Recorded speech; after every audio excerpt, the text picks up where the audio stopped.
gaming world, titles are represented by two separate, yet equally important traits.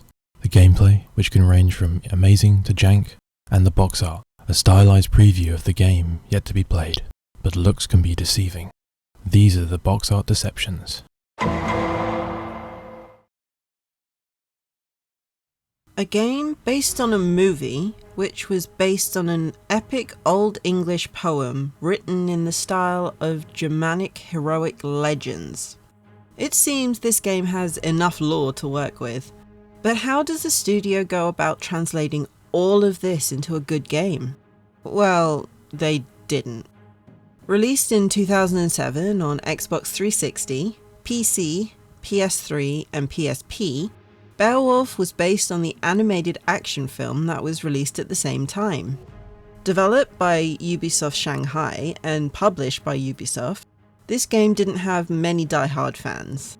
It earned a 51 on 360 and PS3 and a 44 on PC and PSP, with people enjoying the fighting elements and overall combat, while others found it was a little superficial and brain-dead.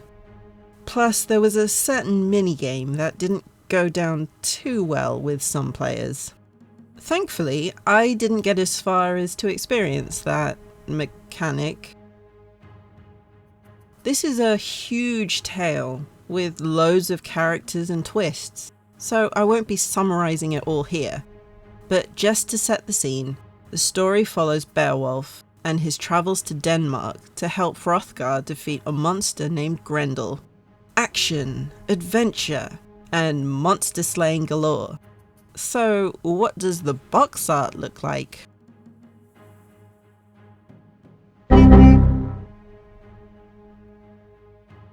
The front cover has Beowulf aiming his sword at the viewer, in the same art style as the film, or at least very similar. His name is emblazoned in what looks like metal letters, showing the strong and solid traits Beowulf himself has. Behind him stands an army, ready and waiting for their orders to attack. The back shows off some screenshots to entice the player into this world.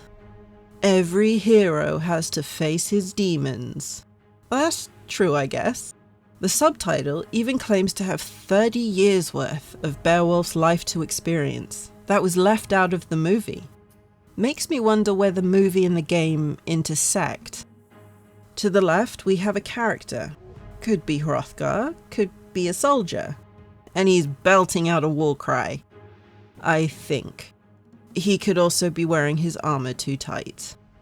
We can lead an army of thanes, unleash our carnal fury, determine our legacy, and grab and fight enemies.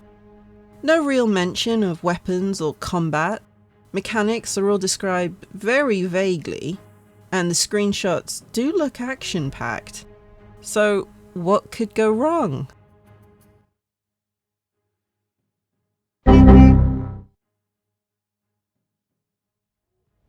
We start with Hrothgar, narrating with a bit of a strange cadence, like he keeps dropping the script and has to find his place. I, Hrothgar, master of battles, king of the day. I have a story for you.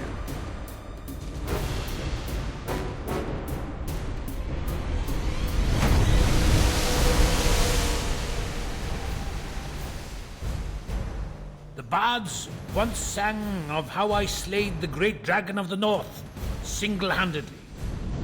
Of how I, King Hrothgar, built the great hall of CHARAT to celebrate our might, to feast and fornicate.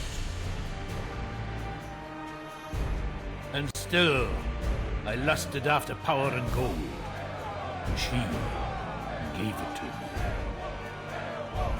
I, Hrothgar the fearless, Hrothgar the monster slayer, Hrothgar the accursed!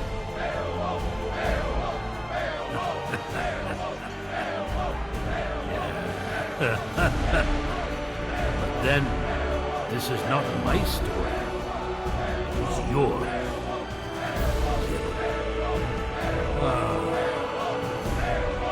It was your turn to test your mettle and face the consequences of your acts. A crowd chants Beowulf's name, and he's gearing up to take on an opponent in Brekka's challenge.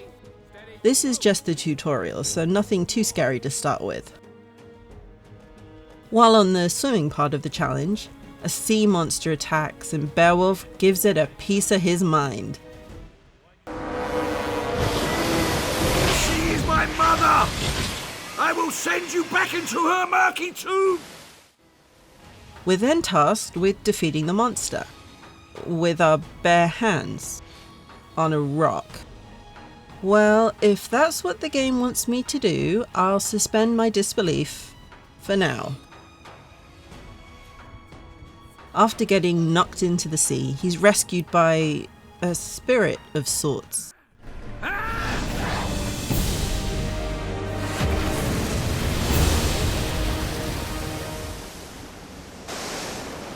My new hero.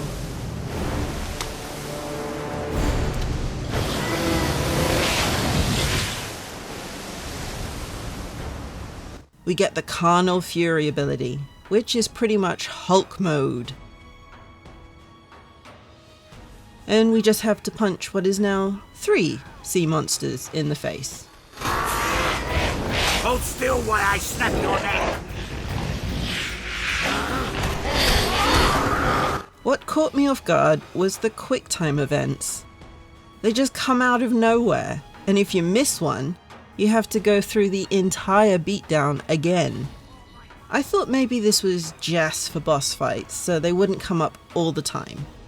Man, was I wrong. After defeating the monsters and winning the challenge, we have a fancy little transition to Beowulf on a ship. Oh, you're in for a treat here. Would you look at this and think, you know what this section needs? Guitar Hero. Yep, we have to yell to increase morale. And if we miss button presses, we steer into rocks.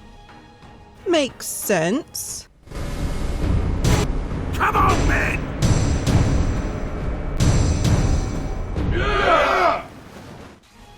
Finally on the beach, we have actual combat where we get to run around hitting things. We gain an ability called Heroism, which makes us glow blue when our gauge is full, and we become more powerful in and out of combat. Any last words? So, on the back cover, it said we can lead an army of 12 Thanes. But what it really means is there are Pikmin. When there's a rock blocking the way forwards, we command our Thanes to move it. I'm in place! I'm in place! The door opens, my lord! Oh, and look! Guitar Hero again. Onward! Onward, heroes! Now! We've done it! Your will is done! We meet up with Hrothgar and his posse, and enjoy an interlude for some storytelling. Beowulf announces he's here to kill Grendel for the king. Listen to how excited these guys are to be here. Beowulf, good to see you. Need I ask why you have come to us?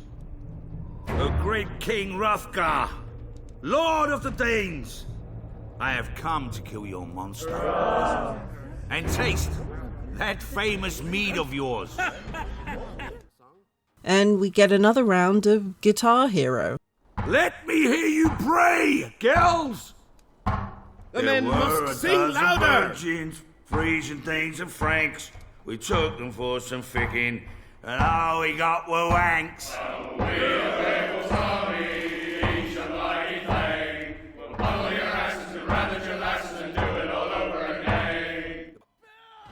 Now, this is only the second boss fight in the game, yet I could not get past it. It wasn't the difficulty, it wasn't using the environments as weapons. It was the freaking QuickTime events! You have to chip away at his health, then use the Carnal Fury ability, pick up a column and use that as a hitty stick. Then make sure you hit every QTE within microseconds they're displayed, or else you have to start over from the Carnal Fury part. After 5 attempts and getting so close to beating Grendel, I couldn't take it anymore, and I started to worry for the safety of my PS3.